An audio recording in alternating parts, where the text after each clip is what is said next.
क्या करते थे साजना तुम हमसे दूर रह के, हम तो जुदाई में अकेले छुप छुप के रोया करते थे।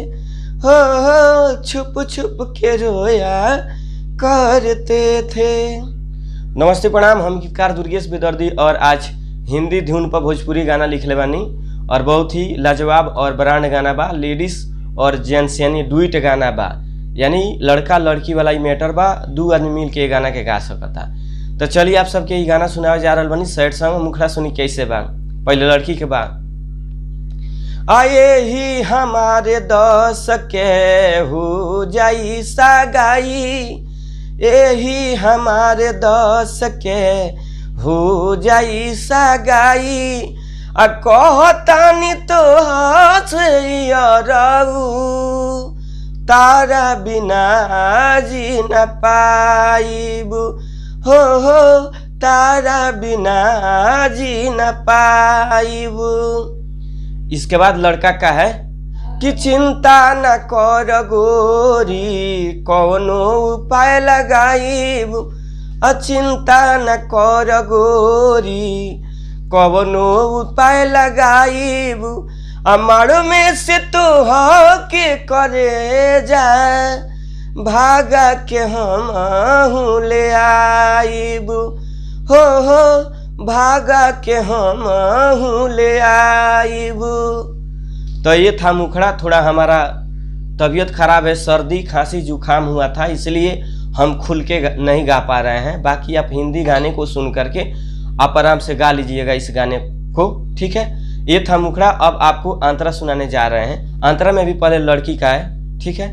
अम्माई हम के मारतिया भाई दे तगारी, कर तलो हमारा संगे बरियारी। हो माई हम के मारतिया भाई दे तगारी, कर तलो हमारा संगे बरियारी। उसके बाद लड़का कहेगा सुन सनम हो खा के कसम हो, दुल्हन बनाएब तो है कहतानी हम हो। दुनिया के अब दिखलाइब हो, मार में से भागा के ले आइब। हो मारू में से भागा के ले आइब। ये था पहला अंतरा, ठीक है। मेरा थोड़ा आवाज़ फंसा हुआ है इसलिए टान के नहीं गा पा रहा हूँ, ठीक है। और लास्ट अंतरा के लिए आप सब हमारे नंबर पे कांटेक्ट कर सकते हैं। हमारा मोबाइल नंबर है 9934529912 मेरा मोबाइल नंबर है। और जिन भी कलाकार को ये गाना पसंद है, जो भी भाई इस गाने को गाना चाहते हैं, वो हमसे संपर्क कर लेंगे और बोलेंगे कि भैया ये गाना हमें पसंद है, तो उनको व्हाट्सएप के माध्यम से हम लिख करके भेज देंगे। और मेरा मोबाइल नंबर है 9934529912, यानी मेरा मोबाइल नंबर है। आप सब इस नंबर पे कॉल कीजिए और इस फुल गाने को आप ले करके आराम से गाइए।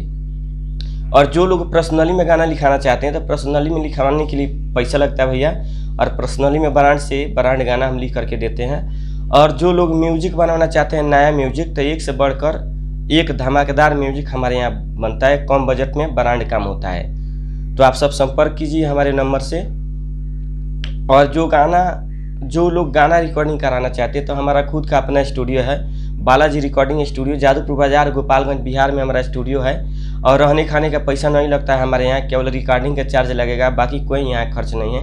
आप सब आ करके रह करके गा सकते हैं, रहने खाने का कोई भी चार्ज नहीं है। तो चलिए इस चैनल को सब्सक्राइब कीजिए, लाइक कीजिए, कमेंट कीजिए और दबा के शेयर कीजिए। नमस्ते प्रणाम, हर हर महादेव, जय मां सरस्वती, जय हो।